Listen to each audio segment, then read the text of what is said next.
probably 80 minutes of time. And Sally, how you want to handle that?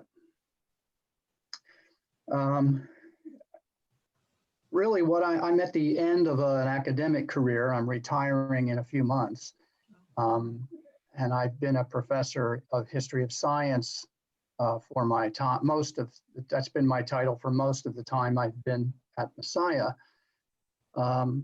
As an undergraduate student, I studied physics, and I had wanted to be an astrophysicist. Actually, when I went to university, I knew three things about myself for sure. First, I wanted to be an astrophysicist. Second, I hated the humanities. Third, I would never teach. So you know how those things go. Yeah, that works out. When you're a student, and things that you discover things about yourself that you didn't know, things that you are good at that you didn't know about, and things you're not as good at that you thought you were. And that happens for any university student at a good university. That's what happens. And so I ended up in a very different track. I taught high school science and mathematics for a few years in Philadelphia before making a decision to study Christianity and science. I became interested in that subject primarily through the organization Paul mentioned, the American Scientific Affiliation. This is their journal. You can see the subtitle says the Journal of the American Scientific Affiliation. The journal now is called Perspectives on Science and Christian Faith. I've been a member of the ASA since the 1970s. It is through ASA I met Paul, as he mentioned. It's also through ASA that I met a whole lot of prominent Christian scientists. Francis Collins answers my emails. I know him well enough that he answers them. And Owen Gingerich picks up the phone if I call him. This type of thing, because I've known these people for a very long time, and it's through the ASA that I met these people.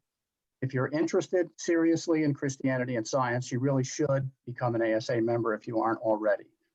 The second organization that's been influential that way is the people who publish Science and Christian Belief, which is a journal published in the UK by a group that's similar to ASA. It's called Christians in Science.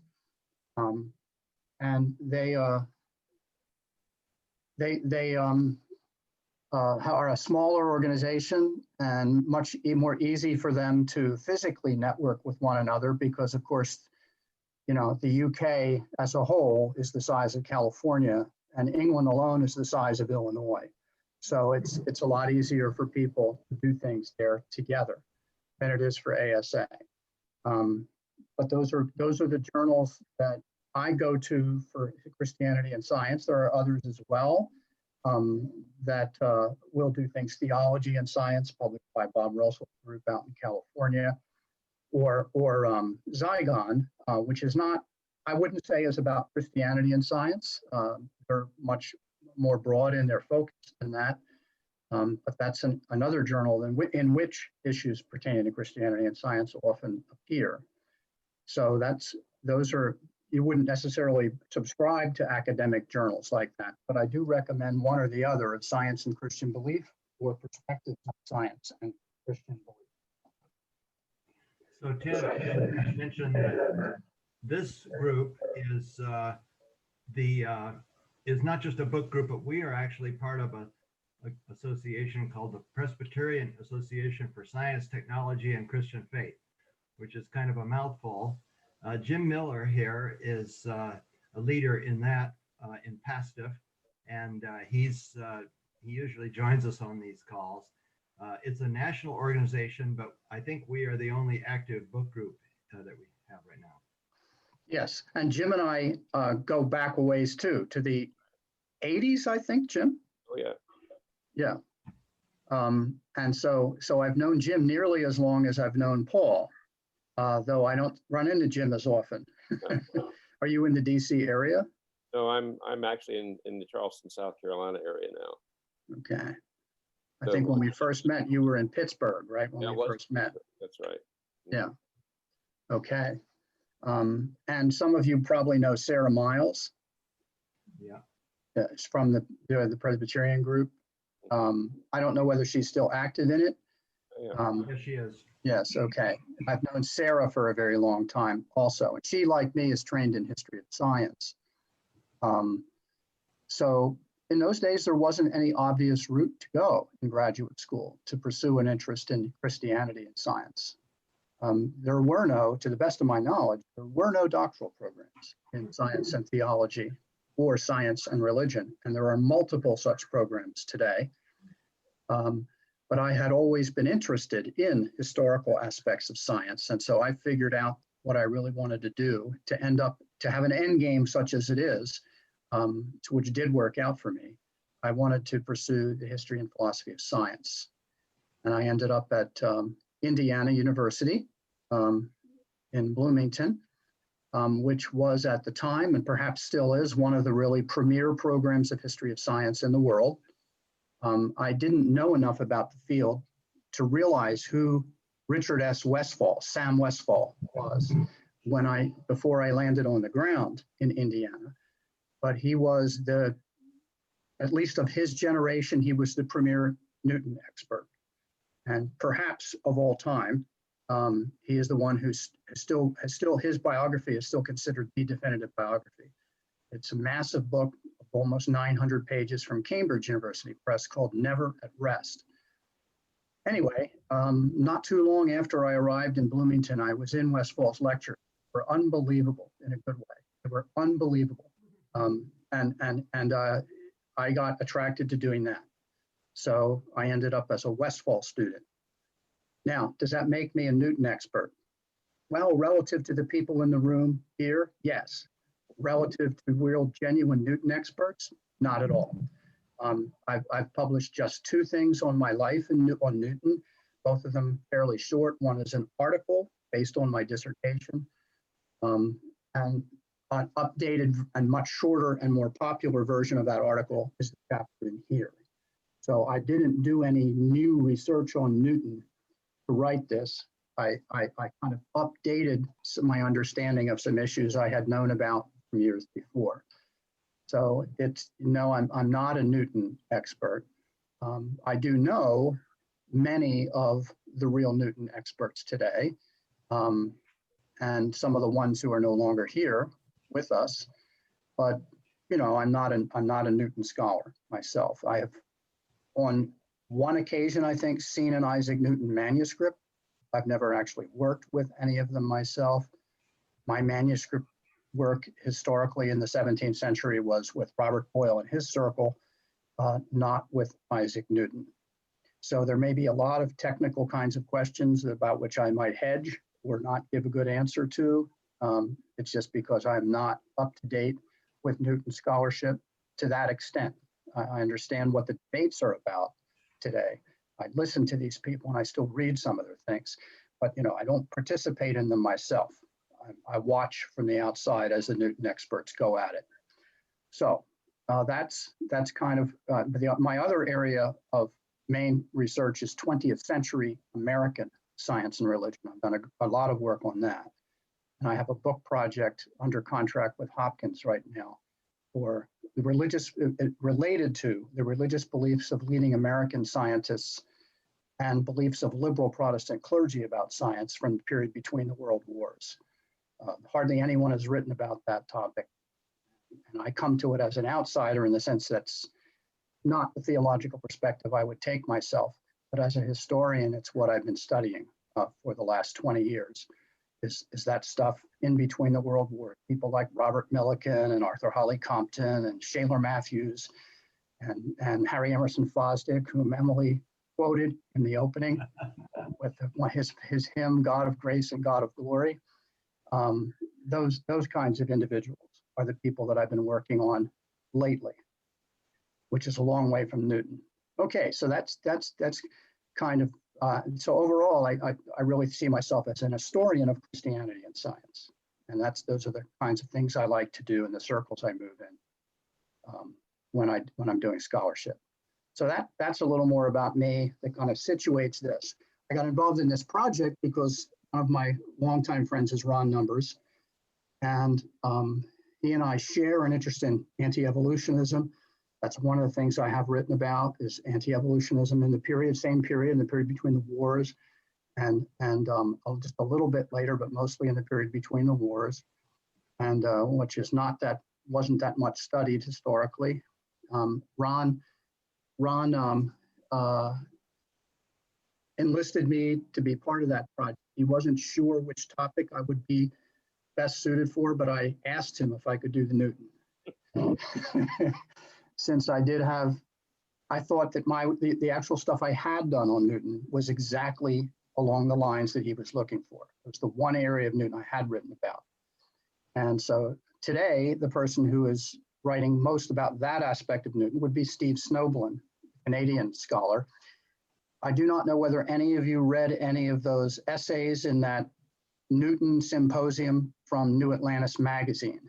I had sent that information to you. Did anyone look at any of those? Yeah. Some of you did, okay. So if you read Snoblin, then you saw a picture of Newton that's similar to the one that I present in this chapter. The difference would be that Snoblin's the real deal. He's a real Newton expert. In fact, I consider him the leading expert on Newton's theology today. Others would say Rob Iliff, who's written a recent book on Newton, a pretty massive study of Newton's religious beliefs and theology. But I think Snoblin understands it even better than Iliff. And one reason I think that is because Snoblin himself is a modern day version of Isaac Newton theologically. Snoblin is a non-Trinitarian Christian. He's a member of the Christadelphian Church, which is a very, very tiny group that is pacifist and again, non-Trinitarian. Where is he? Where is that? His congregation is in Halifax, Nova Scotia. Nova Scotia, okay. But he grew up in Vancouver area. It's a very small Christian group that, in my opinion, is more authentically Christian today than a group that would have been theologically similar once, the Unitarians. Most Unitarians, today, it's even questionable whether they're theists in any meaningful sense, whereas the Christadelphian people really are. They are like 18th century Unitarians, someone like Joseph Priestley, for example, who were very serious believers in the Bible and the truth of the Bible, and believers in the resurrection of Jesus, for example, but did not believe in the full divinity of Jesus. And that's where Snoblin is, and that's where Newton was. And so I think when Snoblin reads Isaac Newton, he understands intimately where Newton's coming from and what he can read between the lines better than anyone else when he's reading Isaac Newton because of who Steve Snoblin is. Okay, so that's all background for where we are today. Where do you want to go? I guess one of the suggestions that I might make, and others might have some thoughts as well, we've all kind of come to this, at least as a minimum, by reading your dissertation in Galileo Goes to Jail book that you held up a moment ago, relative to Newton. It's chapter 13, it's there. And one of the things, at least I would be interested in, maybe further comments you might make on, is there are two things that jumped out at me at this, from this piece. And I'll just kind of read one of the sentences to set up the first of those two that's at the beginning of your dissertation here. It says, his, referring to Newton's conception of the world, entailed a deep commitment to the constant activity of the divine will, unencumbered by the deists' rational restrictions that later transformed the sovereign ruler of the universe into a mere constitutional monarch who cannot violate his own laws. And that sort of does refer, and you talk about this later on in your piece, about the clock, like a clock, so God, okay, I believe in God, created the world, set it forward, and these are my words, not, but then sort of sits back and says, geez, I hope it all works out. And by the way, all the laws that are there that we're discovering are the things that control what happens day to day, year to year, century to century for eons, and there's no real involvement. So the first thing that I was intrigued about that you might comment on is the fact that in the beginning of that sentence, you refer to the fact that a deep commitment from the point of view of Newton in the constant activity of the divine will. That means there's interaction at least from Newton's perspective, that takes place in time. And I'm curious as to any comments you have on that. And the second piece, I would say, is what you kind of referred to as the Trinity. He was certainly not a believer in the Trinity, as you point out.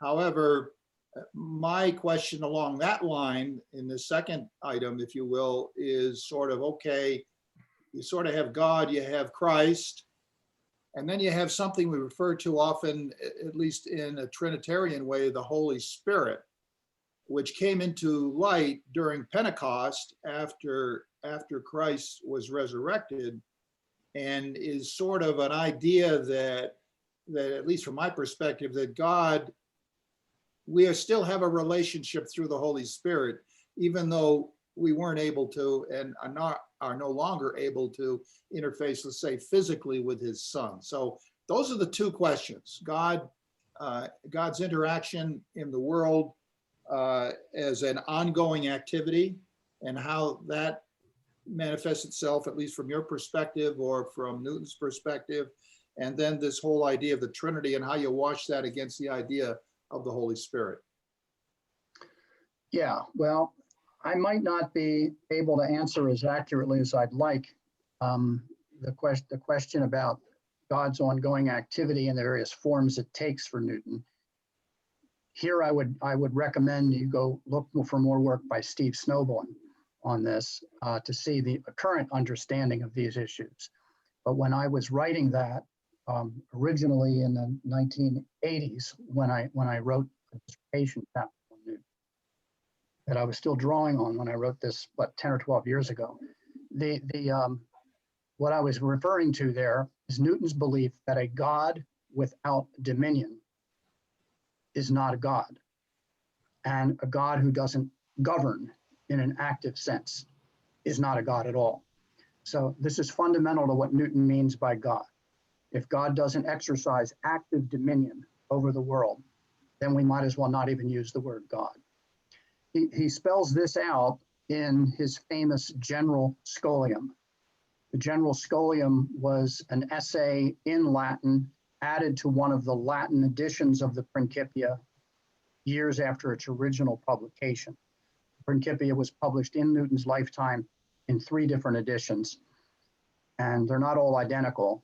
And I think it's the second edition, don't quote me on that, I think it's the second edition that he puts in the General Scholium, which is a long essay on God and nature, basically.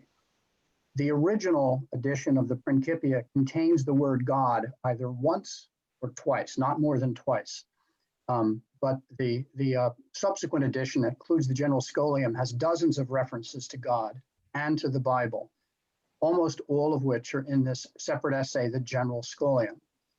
And there he does deal with this question of natural philosophy in relation to the Creator. And so he just makes it clear. He makes it clear there that that God must be active in the universe. So how did this fact work itself out for Newton? Well, he didn't have the same notion of laws of nature that would be identical to that of a secular scientist today. The term laws of nature is very, very old. It predates modernity by millennia, and it wasn't a notion at any point in the development of science. It was not a notion of laws that are fixed and eternal in the universe, because they're just entities in and of themselves. It didn't take on that character until much later. Indeed, the term law of nature implies a lawgiver directly, and for this very reason, the famous atheist philosopher today, Nancy Cartwright, tries to persuade scientists to give up the terminology entirely, because she wants a naturalist view, meaning non-supernaturalist view of the universe. And she doesn't even think laws of nature exist. She doesn't think it's even appropriate for scientists to use that term. Now, she's not, as she has put it, without God, there is no such thing as laws of nature. She has said just basically that in a number of places, and she's right. in my view, as an historian. And so she's trying to persuade scientists as best she can to throw the whole notion under the bus. So the notion of laws of nature implies very strongly a lawgiver. And that always was the way it was understood in early modern times, which is when the term comes into prominent usage. But I say it's much older than that. You can find a Greek equivalent of the term laws of nature in Basil of Caesarea's commentary on Genesis from the 4th century. You know, very great Greek church father. Several times he uses a phrase equivalent to that. And you can find the phrase in lots of other people before modern times. Whether it has the same meaning or not, as it does in the early modern period, is something Peter Harrison would say it doesn't. I'm not convinced he's right. But the term laws of nature is old, very, very old. And you can even find it in pagan antiquity, where it doesn't have quite the same implications theologically as it does for Christians. But it's still a term that goes all the way back to the ancient world. So it's Newton's term understanding of it was that these laws are not things which bind God. So the whole notion coming later with Hume, you know, that miracles are contradictions because God breaks his own laws. Everyone is here. There it is. Okay, great. Thank you.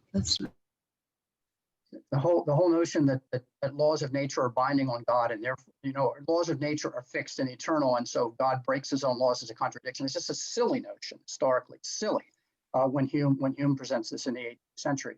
But he's making a very deliberate effort, almost entirely, to secularize philosophy at this point. I think, frankly, Hume's probably a closet atheist, but he just wants to get rid of anything resembling a traditional Christian understanding of nature. But, you know, so he goes out on his own and suggests this, and he later will have people who think he's right about this. But the whole notion is being transformed there by someone with a different agenda. So this laws of nature always meant patterns of activity in the world is what it really referred to. The notion that nature might be set up by the creator to do certain things, but these are things the creator has set up. It should work in certain ways that are regular. That was always seen in Christian tradition as an aspect of God's faithfulness to the world, that these are even equivalent almost to covenant decrees, that medieval theology has this notion of absolute and ordinary power of God, and that underlies the early modern conversation about laws of nature, including for Newton and for Boyle, this notion that God is a lawgiver and is faithful to the laws that God gives, but they're not absolutely binding on God. No one tells God what the laws of nature must be. Unlike Max Tegmark in the 21st century, who thinks that laws of nature are necessary. You know, they're necessary truths in some way. Again, Tegmark historically is very ungrounded with the notion of laws historically from science, that they're necessary truths that we should be able then to discover by pure reason. That's what Tegmark thinks. Newton thinks that notion is absurd, the notion of laws of nature that we could discover from pure reason. You know, Kant thinks in the 18th century that Newton's laws are a priori truths. Newton never thought such a thing, but Kant thought that. And so quite a few modern thinkers think laws of nature are necessary truths in some way. They're not contingent, whereas the classical notion is that they're contingent. They're contingent upon the will of the creator. And so God does what God does, and if God wants to act apart from a law, that's fine with God. God can do that. But God normally is faithful to the patterns he's put into creation in the first place, part of God's faithfulness. So that's kind of the way they were seen. So God is active. God could act in ways that are contrary to the laws of nature. Newton wasn't a doubter of the general notion of miracles in the Bible. He thought it was perfectly coherent. I quote him in the article, in my longer article. I don't know if I quote him in this one. Let me see if I quote him in this version.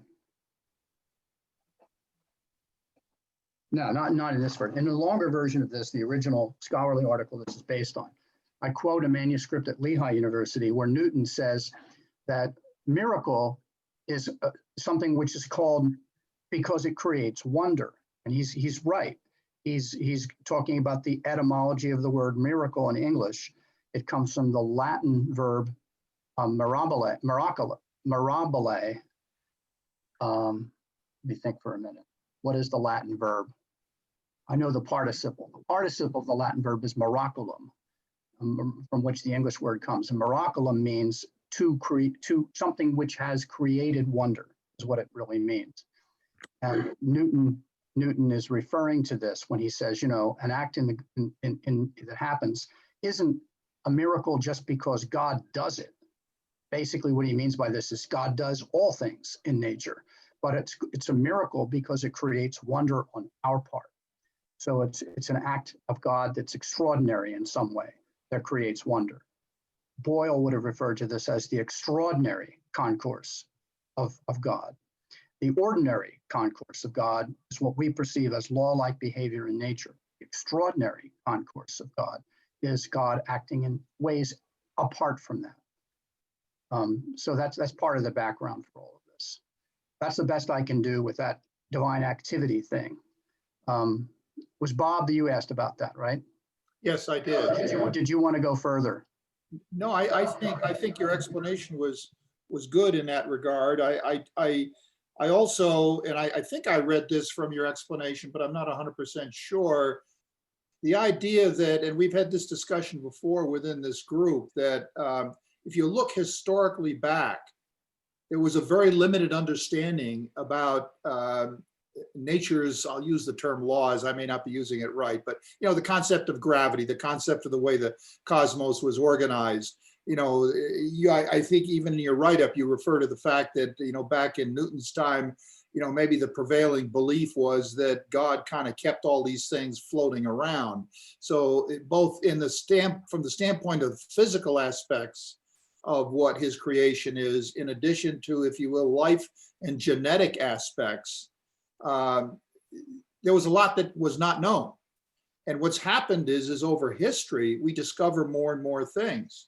So now what happens is there is a body of scientists, and again, we've talked about this before, that take those discoveries and say, okay, from a theological point of view, this seems to be proving to me that there is not a God, because everything just operates. We just don't understand, the God of the gaps, for example, that we've referred to before, that we kind of put a God there whenever there's something we can't explain, but we haven't evolved enough to explain everything yet. That's a continuing journey.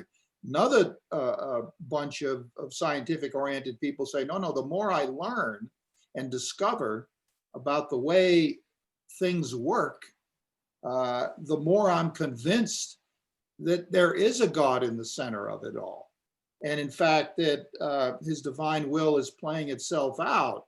And you've articulated to an extent that aspect of it as well. So I think this whole idea of the thread of history, which is continuing, and the thread of evolution, which is continuing into the future. And we only live in a very small slice of that period of time. So, but it is intriguing relative to what Newton felt and the way you described it, and the way that has manifested itself in other folks, both on the scientific and theological side of, you might say, our overall human evolution. Yeah, okay. Well, you're getting into the God of the gaps issue. And we can go there later if you want, and I'll let you come back to that if you would like. But what I want to do now is take on your second question, which was about his theology. Could you articulate that again, please? That was sort of, from a simplistic point of view, I realized that Newton was not a believer in the Trinity. How did he feel about the concept of the Holy Spirit? I don't know. I haven't looked at that carefully enough to have confidence in what I would say about how he understands that aspect of the Trinity. But the taking of God, let me just say, Newton was very, very Jewish in the way he read the Bible, insofar as, for Jews, the fundamental sin is idolatry. It's, as Paul defines it somewhere, is it Romans, I guess, the worship of the creature rather than the creator. That's a Jewish understanding of idolatry. So Newton believed that if Jesus were taken actually as God, then one is worshiping a creature rather than the creator. in his view, the Bible did not teach the Trinity and did not actually teach the full divinity of Jesus. What it taught, in his view, was that Jesus was the created being, sinless, who was worthy of being, who was a worthy sacrifice for our sins. He was made before the foundation of the world, and through him was not anything made that was made. Apart from him, rather, was not anything made that was made. So he takes the prologue to John's gospel in this regard, so that the created being, Jesus, who is sinless, but not God the Father, and not a manifestation of God, that this being is active in the creation, and indeed very active at the subatomic level, we would say today, whereas God the Father's parlance is more the universe as a whole. And of course, Newton wouldn't use the term God the Father. He would just refer to the Father or God. So that's kind of where this is. Jesus is very, very important, and Jesus is worthy of being worshipped for what he did, but not worshipped as God.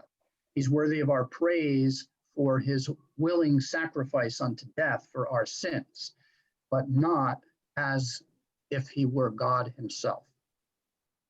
So for Newton, Trinitarianism is idolatrous, and he considers it one of the two greatest sins ever perpetrated upon the Christian church. The other one is the papacy, in his view.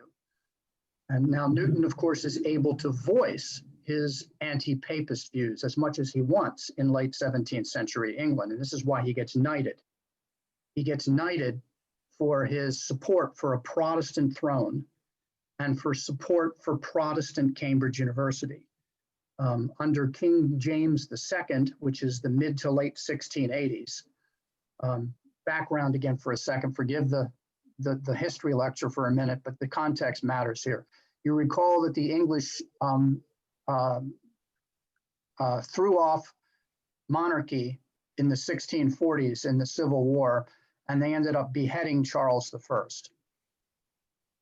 I. And Charles's son, exiled to France, then came back in 1660 after the death of Cromwell and was reinstalled as a monarch as Charles II. Charles II's son, James, who became James II, was reared in France by Charles and his Catholic wife, and he was a Catholic. So James II is a Catholic monarch of England in the late 1680s. And the British don't want any part of this. They understand divine right of kings, and they still believe in that officially. And so Charles has a legitimate claim on the throne. They can't ignore that. James has a legitimate claim on the throne, but he's a Catholic. And so, they don't want to go back to those days of Mary Tudor burning Protestants and that sort of thing. So they just don't want to go there. And they're afraid of this. They're just deeply afraid of Catholicism, the whole 17th century in England. And so they end up throwing James II out and bringing in the Protestant nobleman from the Netherlands, William of Orange, and his wife, Mary, who ruled jointly. So you guys probably remember some of that in your distant past. But this is pertinent to Newton because when James is on the throne briefly for those 4 years in the late 1680s, he tries to force the University of Cambridge to admit people as students or faculty who are not Protestant, who cannot swear the 39 Articles of the Church of England. Specifically, there's an Englishman who's I think a Benedictine priest, and he wants the university to accept this man as a master's student without swearing allegiance to the 39 Articles. Cambridge doesn't want to do this, and Newton leads the opposition to this. This is an act of hypocrisy of the highest order, where Newton has lived his whole life at Cambridge hiding his own anti-Trinitarianism And he got an exemption from Charles II not to have to swear to the 39 articles for reasons he didn't disclose.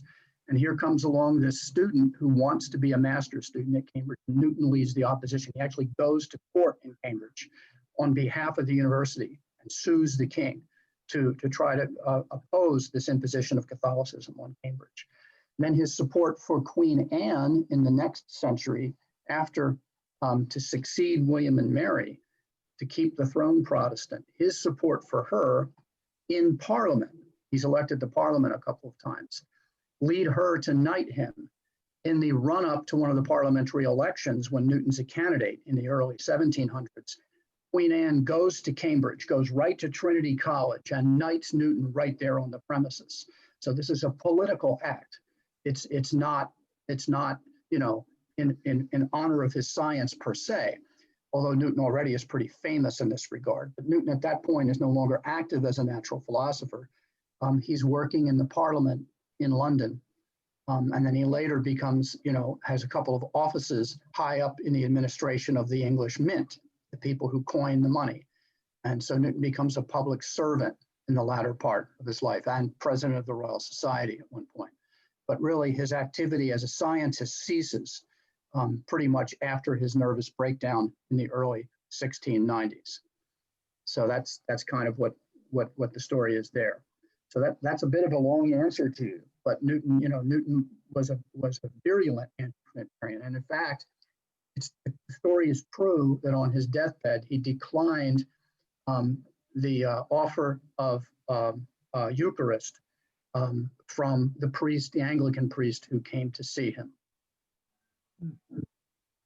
Ed, on a different topic altogether, Newton is supposedly famously saying, I'm not going to quote this properly, I'm sure, when asked about gravity, he said, "I make no hypotheses." And I'm wondering whether or not there was a religious context for that. That is his reluctance to do more than describe gravitational behavior or activity, to provide an explanation for gravitational activity. Does that have a root in his theological perspective? It could. Snoblin might say it does. Snoblin has written an essay on the General Scholium, this is where he says that. He says this in the General Scholium. And how in Snoblin's view, the General Scholium is a very carefully concealed non-Trinitarian presentation of God and nature. That's what Snoblin thinks it is. He thinks that's the agenda of the General Scholium, is to be very, very specific, but not openly specific about Newton's own personal theology. I don't remember whether Snoblin argues about that or not, but he might. You could check some of his writings for this. He puts a lot of his writings on his website at King's University, Halifax.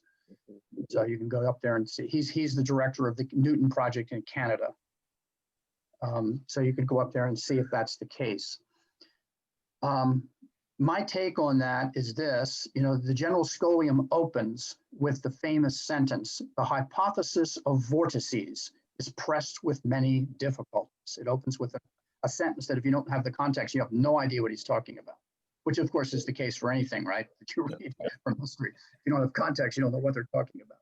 Newton is taking a shot across the bow of Descartes. And Descartes' notion that the universe is full of these tourbillons, these vortices, these whirlpools that swirl around. That the solar system is a vast tourbillon. It's full of matter. There's no empty space for Descartes. And this very subtle matter that fills the heavens that they used to call ether, this particular stuff sweeps around, and the sun is in the center of that vortex. And the sweeping around of these things is what carries the planets, invisibly carries them around the sun. And of course, Newton's hypothesis is quite different from this. Newton's notion of universal gravitation is not compatible with Descartes' notion of vortices. So Newton's making an attack on the Cartesian world system in the General Scholium. And when it comes time to prefer his own hypothesis of gravitation, he doesn't want to hypothesize a specific cause for it. And that's what he refuses to do in the general scholium. That's the context for it. But what he does say, it is evident that this exists. This gravitation manifests itself in the universe. And he's famously done the test in the Principia, in the regular main book, of saying, well, if there is this attraction between the sun and the earth, that's the same as that between the earth and the moon, and the earth and an apple, if you will, then you should be able to see if it's really the same by studying it mathematically. And so this notion he puts forth with mathematics of what we call in physics an inverse square law, that if you use the mathematics of that and apply it to the sun, you get the solar system. You get Kepler's laws. You get smaller masses circling around the big mass, moving around the big mass rather in conic sections, specifically in ellipses. Kepler had shown that empirically about the solar system. Newton was able to show why that is true. So it's true in the solar system. Is it also true for the earth and the moon and the earth and the apple? And then he goes on mathematically to test those ideas. And he ultimately shows that the moon falls out of a straight line path toward the earth every second at 1/3600th of the rate at which an apple falls to earth. And since the moon is 60 times the earth's radius away, 60 squared is 3600. It is the same mathematical thing that applies to the apple and the earth and the apple and the moon as it does to the moon and the earth, as the earth and the sun. So mathematically, it's the same. That's what he means by all this, so that it's the same. He knows that it really does exist. This whatever this force is, it really does exist. What actually makes it go, he's not willing to put forth a hypothesis there in the general scholium. But he had his hypotheses at various times. After writing the Principia, he tries around for a while, for a decade or two, to mess around with notions of a universal ether whose changing density might cause this. But it's also true, as I point out in the article, it's also true that in the early 1690s, when he's interviewed by a couple of close friends, he says things which strongly suggest the notion that God is directly causing it. And he may have believed that. He was certainly open to that type of belief because of his theology. He didn't want to put God in a box and say that God has to do it this way or that way, or in some way that we can comprehend or not. The point is, it is happening in the universe, however it is happening. That's what he means by that. I think that's what he means by I feign no hypotheses. I don't know exactly how it works, but it's there. It's real. We can prove it exists. So this is where he's coming from. That's how I see that. I'm sorry, go ahead. Ted, that's interesting. I think that Newton's application of mathematics to science was one of the innovations that he was participating in. Of course, there were predecessors, but the interesting that you mentioned Tegmark, Max Tegmark. Read his book, Our Mathematical Universe, recently, and that's quite a challenge, but he ultimately says that, the universe is mathematics, and that's all there is. If you reduce nature down to its ultimate constituents, it's just a set of quantum numbers, which are numbers, mathematics, period. And so questions about substances and forces or causes goes away, and you're left with this framework of pure mathematics.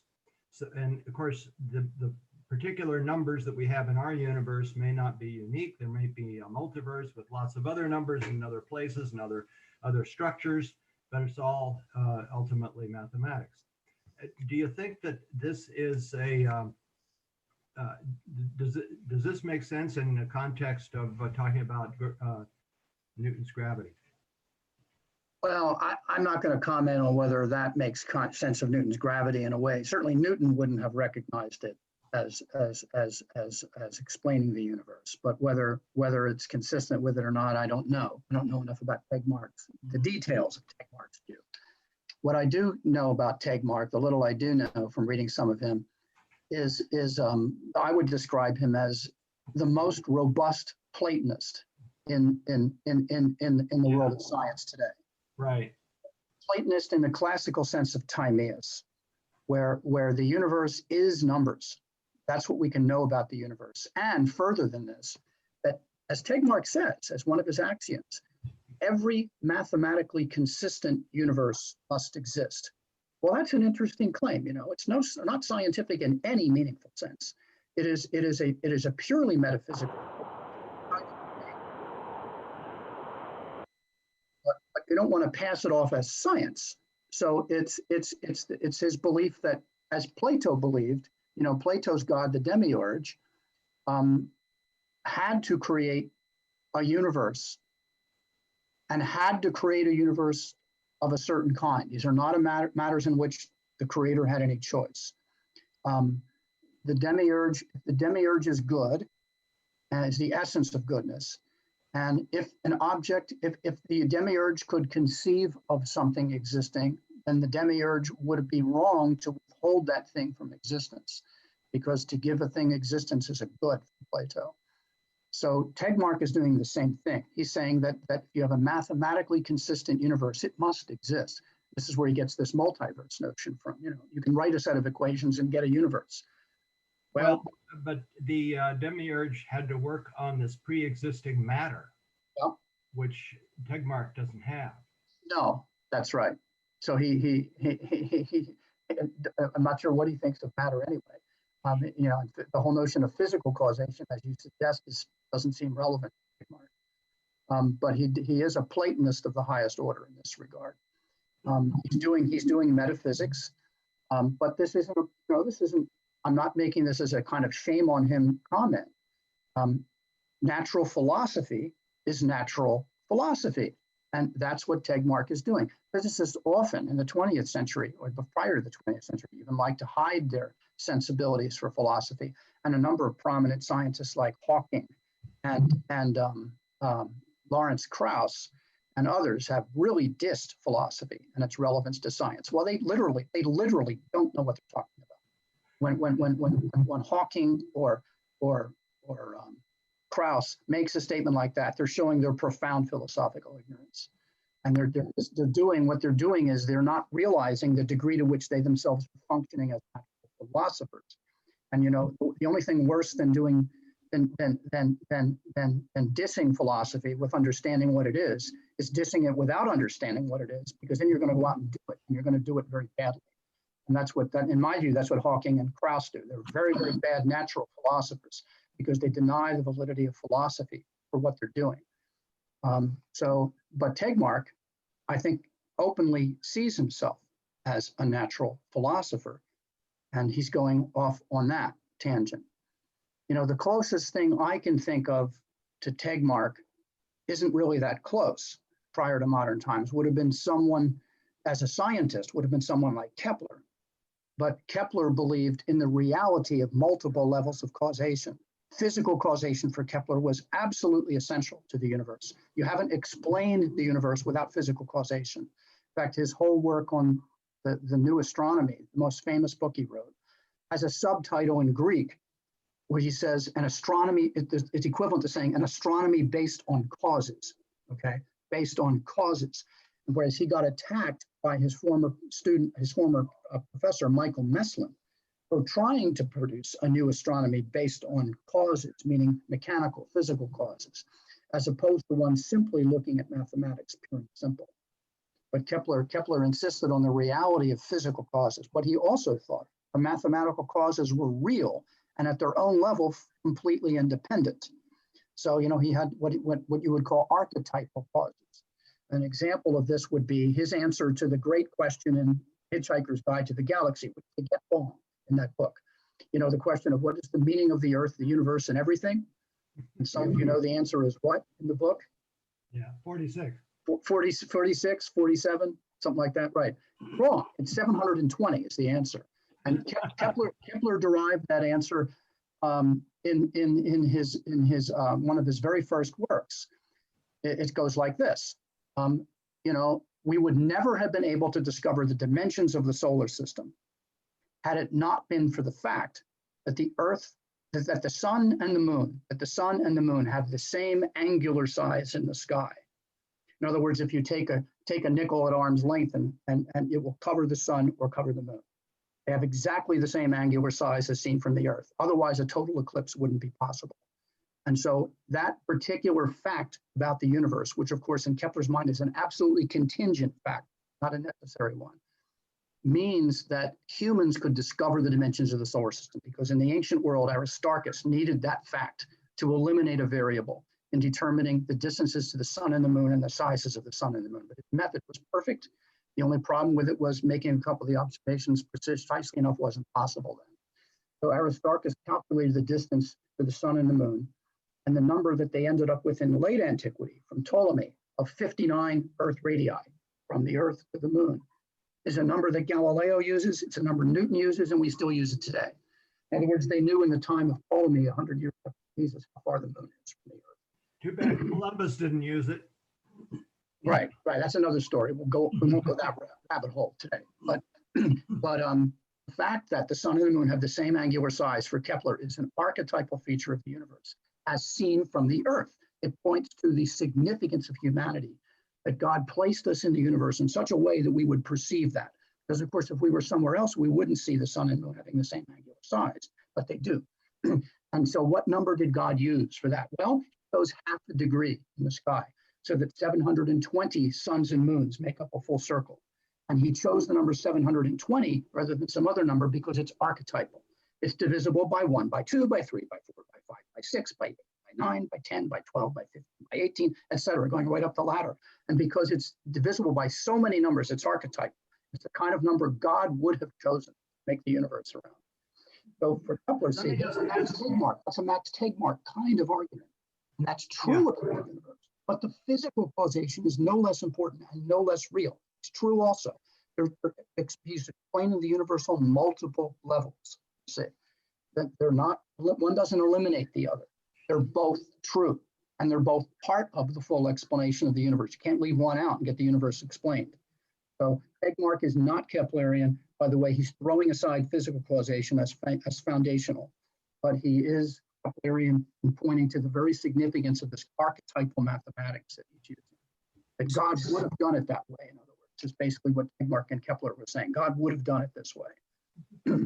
So Ted, I have a comment and a question. I'm Maynard Moore. I serve on the executive council of the Institute on Religion in an Age of Science. 50 years ago, we originated Zygon. So I appreciate your references. More like 70 years ago. Well, it was.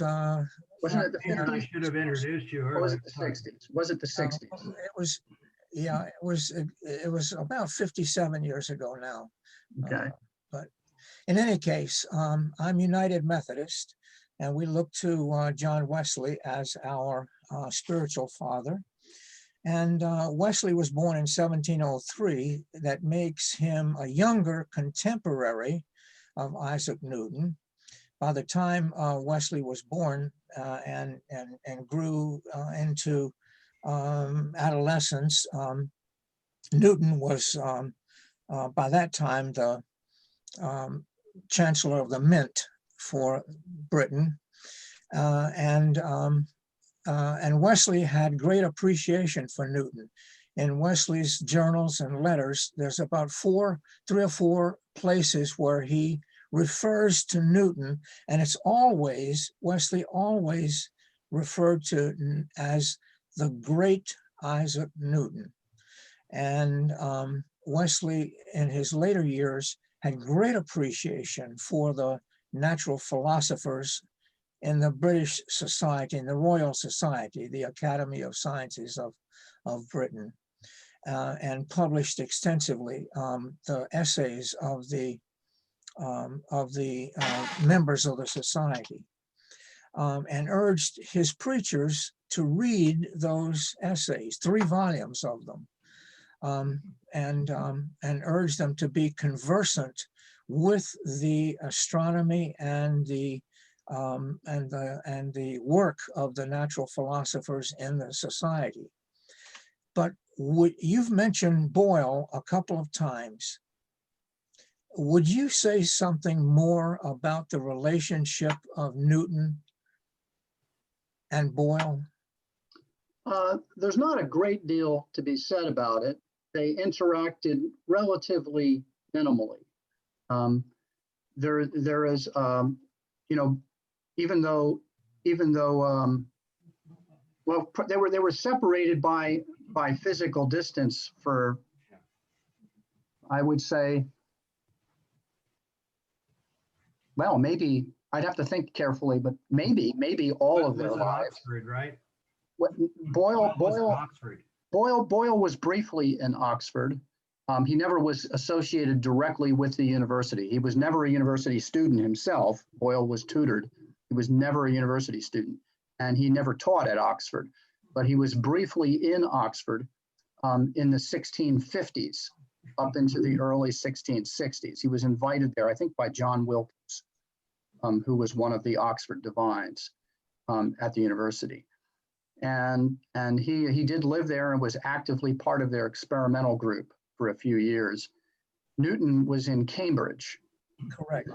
And then Newton, at the latter part of his life, was in London, and so was Boyle. But Boyle died at the end of 1691. And I think that's about the time Newton becomes elected to Parliament for the first time, around then. I'd have to look at that chronology. So I don't think they were actually physically in the same spaces together at any point in their lives.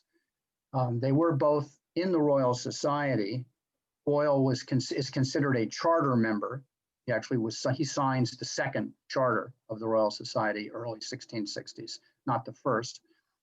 He's considered a charter member.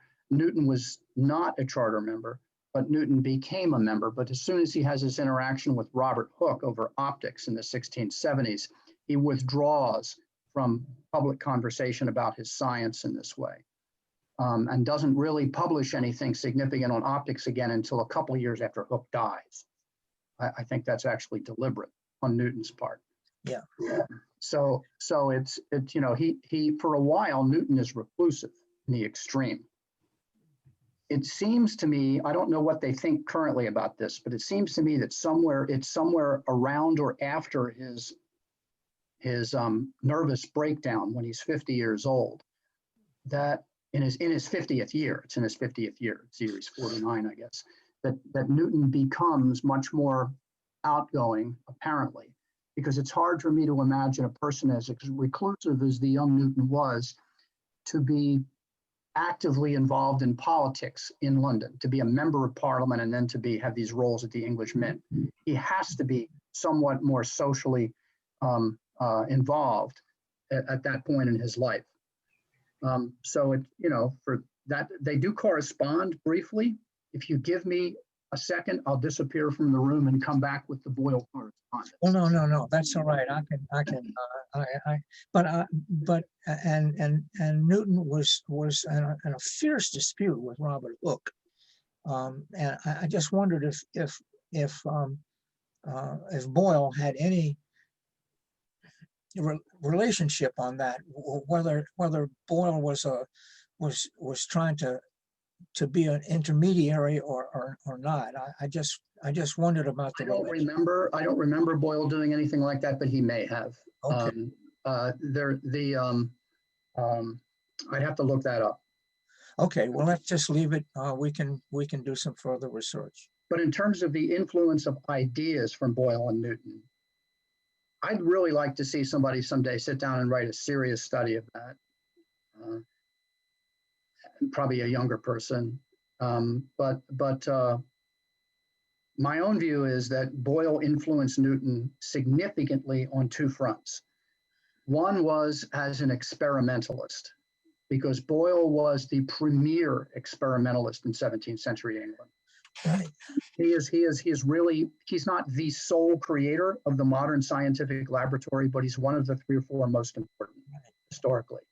This is what he's important for. He never discovered Boyle's law, and he doesn't claim to have discovered Boyle's law. He actually tells you who did when he introduces it to people. It was Richard Townley and Henry Power. They are the ones who suggest to him this inverse relationship between volume and pressure of a gas. He is the first to publish the data on this. He publishes a table of measurements on this in 1662. Many years later, other people call it Boyle's law. But Boyle tells you at the time he didn't discover this. So it's kind of ironic, but that's the case. But what he's really famous for, or should be famous for, isn't that. What he should be famous for is his essentially creating the modern research laboratory and the modern scientific paper. He does this in the 1660s.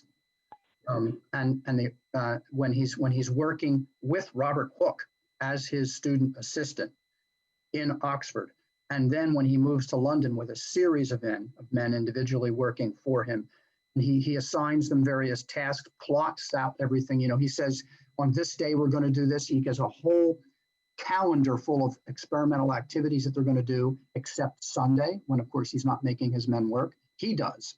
He loves to go to the lab on Sunday. He thinks this is very appropriate Sunday recreation, but he doesn't have his servants do it for him. And so he maps out this whole plan. He orders the equipment. He designs it. He carries out really subtle experiments on things and publishes all the details, including the stuff that doesn't work, and speculates about what went wrong on unsuccessful experiments is even the subject of one of his famous essays. So Boyle is a creator of the modern scientific lab. That's what he should mostly be known for.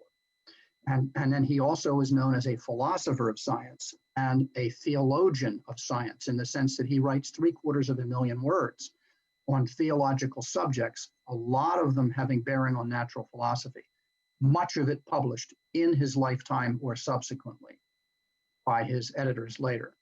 Whereas Newton's stuff on theology almost entirely lays unpublished, even though it's even more extensive than what Boyle had. It lays unpublished at the time of his death, and except for a book published right at the end of his life, his commentaries on Daniel and the Apocalypse, they come out. But everything else, you know, lays unstudied. If you read the essay by Sarah Dry that was in that Newton Symposium, she explains all this and when the papers really get studied again and why and all of that. So, you know, Newton gets the real Newton religiously gets suppressed by his own family at first, and then by subsequent people who see these documents and are shocked, like David Brewster in the 19th century. And they keep it all a big secret until the mid-20th century. Whereas in Boyle's case, there's nothing secret about Boyle's views. He's a devout Anglican, and he can publish everything he thinks on theology and science without risk of censure. And so he does. And he engages a lot of these issues with real profundity. I think Boyle writes far more of significance about theology and science than anyone else in the 17th century. But yet and that's something he should be known for. Yeah, Newton wrote more theological thoughts than, and in many ways, than he did scientific objects, except for optics. He wrote extensively on optics, but it was all unpublished and remained so because it was unorthodox. Ted, Yeah, that's right. That's right. Ted, Are one there of other questions? I just wanted to make sure everybody had an opportunity to interface with Ted. I'm curious, and I can, I'm sure, do my own research on this, but what is meant by Newton's nervous breakdown? Yeah, it's, I think, universally agreed among Newton experts that he had a nervous breakdown for a few months in his 49 to 50 year. This is the early 1690s. We tell this by the correspondence that survives from some of the people in his circle. An example of this is that John Locke, who was a friend of both Newton and Boyle, though I think much closer to Boyle than to Newton. John Locke tells one of his other friends that Newton has just written him accusing Locke of getting him embroiled with women. That was Newton's language. And Locke has no idea what Newton is talking about, none. And Newton writes some other letters to other individuals that seem fundamentally different from the way he's treated them before for a little while. And Newton kind of drops out of sight even more than normal in this period of time. And he has just ended a friendship that some have suggested was homoerotic, although there is actually no direct evidence of that. But a friendship with a young Frenchman named Fatio de Julier, who's a mathematician who got close to Newton. There were only a few people in their lifetimes who got close to Newton, emotionally close to Newton, and close enough that Newton would share his personal views on things like God and nature with them. Fatio was one of these people, though I don't know whether Newton shared his theological views with Fatio. I'm not aware of evidence of that, but he did get close to Samuel Clarke, the Clarke-Leibniz correspondence. You may have heard of that. That's Samuel Clarke. Clarke shared Newton's non-Trinitarian views, and when that became public, he lost his position as the chaplain to the Princess of Wales. And then William Whiston also got close to Newton, and Newton shared theological views with Whiston. When Whiston succeeded Newton at Cambridge, and when Whiston's anti-Trinitarian views became public, he lost his position as a professor at Cambridge. So, there was a few people who got close to Newton, but he treated these individuals in very strange ways for a period of a few months. And we're pretty sure that he had what we would call a nervous breakdown. Ted, Kathy, with her psychology background, she found an article that discussed Newton's disorder. A nervous breakdown is not technically used nowadays in terminology. It's and they referred to it as a bipolar disorder. From highs to lows, a depression, manic depression, maybe something like that, as being closer to his behavior at certain times. So he had delusions, and he felt sometimes that he was appointed by God to bring his truth to the world, which certainly we felt that way all the way through his life, as far as I can tell. Well, I'm not Kathy. I don't have the training in psychology and psychoanalysis, but my amateur analysis is that Newton was somewhere on the autism spectrum. That could be too. Yeah. Asperger's spectrum, somewhere on that spectrum. Okay. Both. Mm-hmm. Essay you could read that I could send you by Richard Westphal called The Career of Isaac Newton. It was published in American Scholar, so therefore, a broad humanities type magazine, just a year or two after the biography was finished. And it talks about Newton's personality. Normally, I'm skeptical of psychohistory, frankly. I am. I'm skeptical trying to put scientists in the psychoanalyst's couch, because you can't actually do that, right? I'm skeptical of these efforts, but in the case of Newton, I'm less skeptical. I think from the little I know of these things, I would not be surprised if someone who's competent to make judgments decided Newton was somewhere on the autism spectrum. And I wouldn't be, there's been 20th century scientists that were pretty sure were like this, like Paul Dirac, and same kind of scientist Newton was. And so it's possible that's the case. But it's also the case that he may have seen God as his father, his personal father.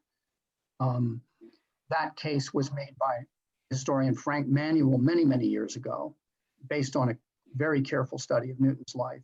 And it is psychoanalytical history, which I'm normally skeptical of, but that one might be on target, because when Newton was a posthumous child. His father died a few months before he was born, and he was premature. Also, he wasn't going to live.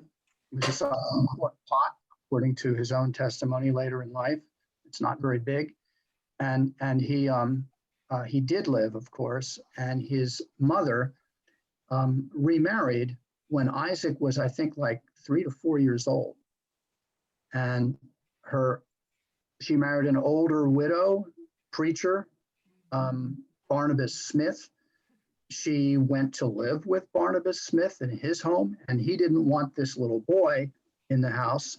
So she left him with her mother back on her own Woolsthorpe Manor farm. So she didn't live in her own farm, which she inherited from her husband. She didn't live on that farm herself for a number of years after she marries Barnabas Smith. And when Barnabas Smith dies, he's much older than she is. When he dies, she moves back to her farm to her son, and he's like 10 or 11 years old at this point. And he writes some nasty things about his mother in his papers. And one of them is he accuses her of being a harlot with a lascivious clergyman. So he writes this at one point. So, you can sort of see how that relationship may have gone, and she possesses him in the sense that she absolutely wants him around. After all, he's the only child she had by her first husband, and she wants him to take over the farm, which is not a good match to his abilities. He is not the kind of person who pays attention to details like where the sheep are and which cows need milking. And she, so he's a disaster at running the farm. She reluctantly agrees to let him go to grammar school. Grammar school, of course, is where you learn Greek and Latin grammar, not English grammar, but Greek and Latin grammar to prepare you for university. And he does, he's a stellar pupil. And she doesn't want him to go to university, and she won't pay for it. Her brother is a Cambridge graduate. He persuades her finally to at least let him go to university. She won't pay for it. So Isaac Newton has to wait tables and clean boots and empty chamber pots. For the first couple of years he's at Cambridge as a student. He's what they call a subsizer. That is a poor boy who has to earn his way through, even though his mother is probably one of the 1,500 wealthiest persons in England at the time, because she inherited wealth in her own family, from her first husband, and from her second husband. So she actually is a very, very wealthy woman at the time, and she can easily pay for Cambridge if she wants to, but she won't.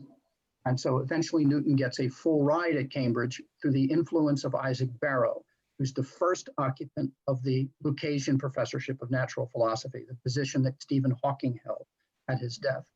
And it's Newton becomes the second occupant of that chair when Barrow decides to go back to preaching in London. He was a very good preacher. He was a very good mathematician. And he decides to give up his mathematics career, and he recommends that the university hire the very young Isaac Newton to take his place. And the rest is history, right? As they say. It's interesting to me that one of my theological heroes, Jonathan Edwards, as a student, I think as a student at Yale, read both the Principia and John Locke's essay on human understanding. Although it said that while he read the Principia, he did not necessarily appreciate the fluxions. I don't think he understood it. Most 18th century readers didn't understand the Principia, and I would include Benjamin Franklin in that category. Right. On the other hand, you find, I think it's in Religious Affections, he uses the notion of gravity as a Newtonian notion of gravity as a metaphor to talk about the sort of aesthetic attraction that God has for the person, and the notion that the closer one is to God, the stronger the attraction is, and so forth. So it's interesting the way in which a 18th century Reformed theologian draws upon Newton's, metaphorically draws upon Newton's science in order to articulate a certain kind of theological perspective. Yes, he understood Newton's natural philosophy very, very well. And it was a voluntarist natural philosophy. It's a philosophy which is subject to the divine will, the freedom of the divine will, not bound to our rational notions, so-called, of how the world ought to work. And I think Edwards really likes that too. I wanted to come back to Maynard for a minute. Maynard, you mentioned your Methodism and John Wesley. Let me show you something. Can I show something? Do you have it set up where I can share a screen? I need to make you co-host, and I can do that. I'm also going to say we've got about 5 minutes, and you wanted me to give the 5-minute warning when. So here we have Bruce Hindmarsh. This is, I don't know if he's on your radar screen. Yes, he is. You've seen his recent book on John Wesley and natural philosophy.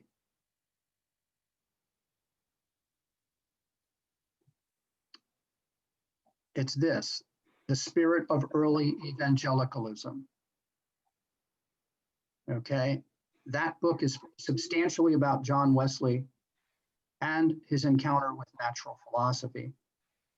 I've had Hindmarsh speak about his book at Messiah just right before the COVID hit last year.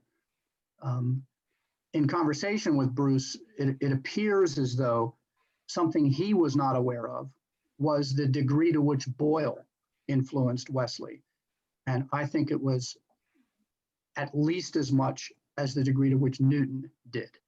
But that's a book you might want to go out and take a look at. For example, he makes much of Wesley's primitive physic, his collection of medicinal receipts to help the poor and the rural. That is directly based on Robert Boyle's equivalent work, which is called Medicinal Receipts from the 1690s. Boyle believed that apothecaries and physicians ought to make effective remedies available to the poor, and if necessary, without charge. And Boyle helped to try to fulfill this with his medicinal receipts. There's a tradition of doing this going back to at least Lazar Revere in the early 17th century. Boyle did this, and Wesley's copying Boyle. He's channeling Boyle. Yeah. Everybody's reading Boyle in the 18th century. Everybody is. Yeah. And Boyle later becomes seen as the great evangelical scientist, and he really was. In 100 ways, he was the prototype evangelical scientist. He was deeply pious, and his piety showed itself in many, many acts of charity. There's a remarkable letter from a Jesuit natural philosopher who visited Boyle twice. And on one of these occasions, he's ill, and Boyle visits him every day for a month when he's ill, and tries to raise his spirits and bring him medicine. And he gets a chance to see that Boyle's servants, liveried servants, are running around London giving medicines free to the poor that are produced in Boyle's own laboratory. And so, he thinks this is just remarkable that this is going on. And Boyle has this reputation all across Europe for being a true Christian natural philosopher. And he gets it by the way he conducts himself, as well as by the way he writes about it in so many ways. He thinks Christianity he thinks that science enhances one's practice of Christianity. And likewise, he thinks that Christianity, the metaphysic coming from a creator, is the best way to understand nature and put natural philosophy itself in a theological context. Yeah, Wesley's little book, Primitive Physic, that was said there was in every household. A copy of Primitive Physic was in every household in England at the time. And it was directly based on and inspired by Boyle. Yeah. By Boyle's medicinal receipts. Okay, I think we're getting close to our end time here. And I have one little more or less administrative announcement to make, but I do want to thank you very much, Ted, for your joining our group and really insightful discussion, presentation, expansion, frankly, of the article that we read in the book, and really wonderful dialogue. And I really appreciate everybody with their questioning and steering you in different directions. It's been extremely informative, I think. We all really appreciate you spending the time with us. Phenomenal. Yeah, Ted, absolutely. Thank you so much for taking the time to be with us today. It's been supremely interesting, very enlightening. I've learned so much. I'm sure I'm speaking for others, or I'm the novice here, but very interesting. Thank you for taking this time. And Paul, thank you for introducing us to Ted this morning. Thank you for expressing appreciation so kindly. Absolutely. And I just want to mention for our group,